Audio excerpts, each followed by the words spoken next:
ये मुल्क का संविधान खतरे में है। वन नेशन वन इलेक्शन चल रहा है, लेकिन कल होके बोलेगा कि one nation one party one leader. One cast नहीं हो सकता, वन एजुकेशन नहीं हो सकता है। तो ये चाइना से ही ज्यादा इनके लोग ट्रेनिंग लेके आ रहे हैं, आरएसएस बीजेपी के लोग। हम दोनों का एक रिश्ता है, मुझे भी बोलना पड़ता है क्लास में और आपको कोर्ट में बोलना पड़ता है। मैं इतिहास का छात्र हूँ, आई टीच हिस्ट्री, पढ़ता हूँ लिखता हूँ, और कई तरीके से आपके पेशे से हमारा रिश्ता है। Historians are half lawyers and lawyers are half historian. हम दोनों आर्गूमेंट करते हैं, मैं अतीत से करता हूँ, पास्ट से करता हूँ, आप कोर्ट में करते हैं। मैंने एक पीएचडी की है और बैरिस्टर पे की है। Very learned historian, leading historian of early first half of the 20th century, Kashi Prasad Jaswal, and he was leading barrister also. So he wrote extensively. मैंने उन पे 3-4-5 किताबें पब्लिश की हैं। तो इस तरह से भी हमारा रिश्ता है। और चूंकि एक्टिविस्ट हूँ तो मुकदमे तो चलते रहते हैं, बचपन से मुकदमा ही लड़ रहा हूँ मैं। तो दिल्ली में 30,000 से लेकर हाई कोर्ट सुप्रीम कोर्ट तक मेरे मुकदमे चलते रहते हैं। और आप लोग का शुक्रिया भी इसी अवसर पे करता हूँ, इस ओकेजन पे, कि जब मेरी गिरफ्तारी हुई थी मेरे दोस्तों ने जो पूरा कोर्ट घेर दिया था, वकील दोस्तों ने, आप लोगों ने 24 घंटा के अंदर गवर्नमेंट को जो है मुझे बेल देना पड़ा। तो शुक्रिया इसलिए आप सबका। तो कई तरीके से हमारा आपका रिश्ता बनता है। 5-10 मिनट में कहना बहुत मुश्किल है, लेकिन मैं समराइज करूंगा, कुछ रेफरेंस आपको सिर्फ दूंगा, और उससे आप अंबेडकर का एक इंटरव्यू है वॉइस ऑफ अमेरिका न्यूज़पेपर को, the future of democracy in India, और एक और उनका भाषण है, चूंकि टाइम कम है इसलिए मैं बोल नहीं पाऊंगा। वो पूना डिस्ट्रिक्ट लॉ लाइब्रेरी के इनॉग्रेशन में he was the chief guest, और उन्होंने एक शानदार भाषण दिया था वहां पे, और भाषण का टाइटल था conditions president for the successful working of democracy in India.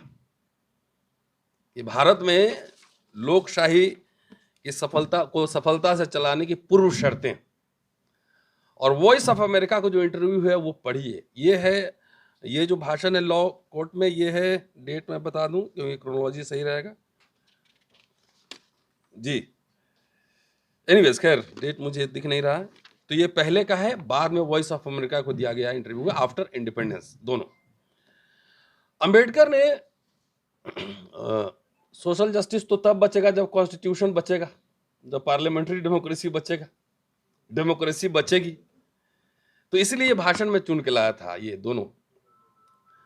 तो अंबेडकर ने बड़ा बढ़िया से, very beautifully summarize history of India, कि history of India is nothing but it is a fight, it is a struggle between Brahmanism and Buddhism, और कुछ नहीं। Constituent assembly के पूरे आखिरी भाषण में 25 नवंबर 1949, उसका लास्ट पैराग्राफ देखिए। लंबा भाषण है और बहुत पावरफुल भाषण है, उन्होंने समराइज कर दिया उसमें कि we are entering into the age of paradox, contradictions. On the one hand we will have political equality, राजनीतिक समानता होगी, one man one vote. On the other hand, we will have extreme social and economic inequality, भयंकर सामाजिक और आर्थिक विषमता होगी। अगर इसको, if we are not able to resolve it as early as possible, then इनसे जो पीड़ित ऑपरेस्ड लोग हैं पार्लियामेंट में सुरंग लगा देंगे। तो शायद मोदी जी ने अलग पार्लियामेंट बनवा लिया है। 10 साल में अगर 2-4 मुकदमे नहीं हो तो अच्छा नहीं लगता है कि आप लोकशाही में हैं। 2-4 मुकदमे होते रहने चाहिए। If system becomes oppressive then let's make resistance fashionable. आपका तो गोल्डन हिस्ट्री है, पूरा लंबा इतिहास है कि पूरे फ्रीडम मूवमेंट में The entire freedom movement was led by the barristers. Jawaharlal Nehru, Motilal Nehru, Ambedkar खुद, नेम एनीवन, गांधी। तो जब सिस्टम में, इसलिए मैंने कहा कि पहले लोकशाही बचेगी या नहीं बचेगी। One man one nation one election, तो वन नेशन वन कास्ट नहीं हो सकता है। भारत कैसे परिवार होगा? मल्टी कल्चरल, मल्टीलिंगुअल, हजारों जातियां। उस भाषण में ही 25 नवंबर को डॉक्टर अंबेडकर ने कहा था कि हजारों जातियों में बटा मुल्क कभी राष्ट्र नहीं बन सकता है, नेशन नहीं बन सकता है कभी।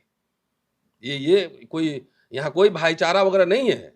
क्लियरली इंडिकेट किया उन्होंने कि future of democracy in India क्या कहा कि यहां पेशा भी मिलता है जाति के आधार पर, दान भी मिलता है जाति के आधार पर, वोट भी मिलता है जाति के आधार पर, एजुकेशन भी मिलता है जाति के आधार पर, एवरीथिंग। एक और भाषण में उन्होंने कहा कि यहां के जितने ज्यादातर जो ऑफिसर्स हैं, police and magistrates, most of them are corrupt. जब करप्ट अगर हो तो कोई बात नहीं, करप्ट को कोई भी खरीद सकता है। ये खाली करप्ट नहीं है, वो बहुत पक्षपात भी करता है, बायस्ड भी है। भ्रष्ट को तो कोई भी जाएगा, पैसा देगा, खरीद लेगा, लेकिन नहीं, एक इशू में अगर अस्पृश्य वहां खड़ा है, उसकी जात वाला खड़ा है, तो अपनी जात वाला का काम करेगा, इसके पैसा देने से भी काम नहीं करेगा। ये पक्षपातपूर्ण है व्यवस्था। And I come from Bihar, small family, सरकारी स्कूल में पढ़ाई हुई और लंबे समय से अपना स्ट्रगल करके पढ़ाया। 26 साल पढ़ा चुका हूं। अभी सूरज जी ने बताया कि कुंजी छाप लिख के लोग एक एक पर्चे का जो है लिखकर प्रोफेसर, प्रिंसिपल्स, वाइस चांसलर बनाए जा रहे हैं। चुनौती दे रहा हूं इस मंच से, या अपने बायोडाटा दिखाओ, अपने पॉइंट्स दिखाओ। और 10 किताबें पब्लिश करके 6 तो काशी प्रसाद जायसवाल पे ही है, एक अरुंधति रॉय का ट्रांसलेटेड किताब है, 14 रिसर्च पेपर, सैकड़ों लेक्चर्स यूनिवर्सिटी में अक्रॉस द कंट्री देने के बाद मैं लंदन लेक्चर देने नहीं जा सकता हूं, वीजा डिनाइड, मेरा प्रमोशन नहीं हो सकता है। तो मुझे पता है कि अंबेडकर पढ़ पढ़ के, मेरा एक चैनल भी है, देखिए कभी उस पर, जिस पर मैं बोलता हूं, अंबेडकर नामा नाम से चैनल है, खूब पढ़ता हूं, इसलिए कॉन्फिडेंस का लेवल जो है मेरे अंदर डिफरेंट तरह का है। तो ये हाल है। अभी देखिए मैं एक और एग्जांपल देता हूं। फ्रिवलस एफआईआर मेरे ऊपर हुआ पिछले साल, कोई दम नहीं है। वो तो आप लोग तो लर्नेड लॉयर है, तो खड़ा होकर मैं आर्गुमेंट करूंगा तो हरा दूंगा दिल्ली पुलिस को, सरकार को। उसमें मेरी गिरफ्तारी हो गई रात में। और अभी दौलत राम कॉलेज की प्रिंसिपल है, उसके ऊपर एट्रोसिटीज एक्ट में कई संगीन मामलों में एफआईआर दर्ज है, चार्जशीटेड हो चुकी है,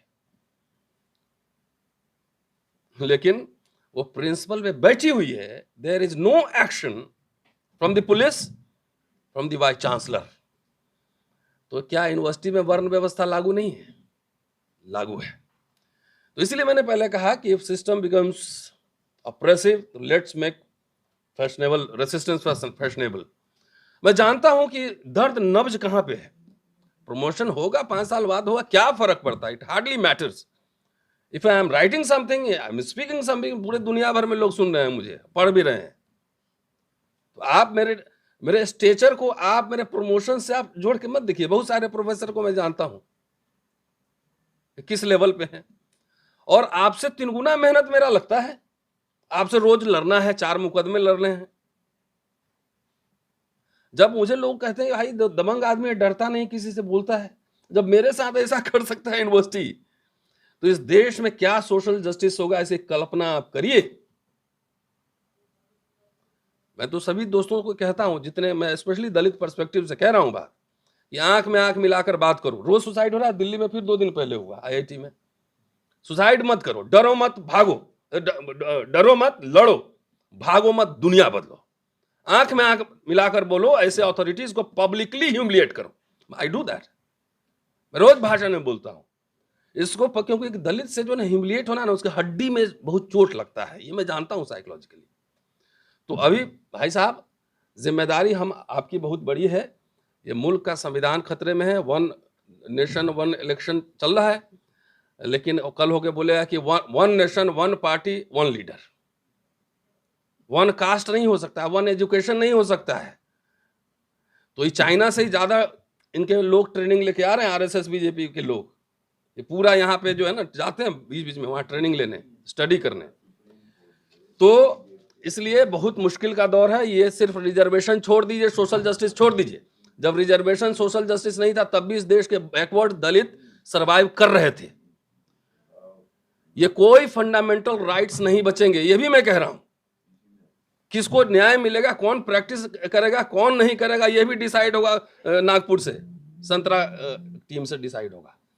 तो we are fighting to save the constitution, the fundamental right of the people of this country. तो ये अभी बहुत मुश्किल दौर है। इसलिए सीधी बात है कि अभी जो पावर में है उसको सोशल जस्टिस से क्या लेना था ना। वो तो 1947 में ही जब कॉन्स्टिट्यूशन लागू हो रहा था, 1950 में ही बोला कि इस कॉन्स्टिट्यूशन को हम नहीं मानते, ऑर्गेनाइजर में आर्टिकल लिखा। तो मनुस्मृति हमारा ये है, कॉन्स्टिट्यूशन है।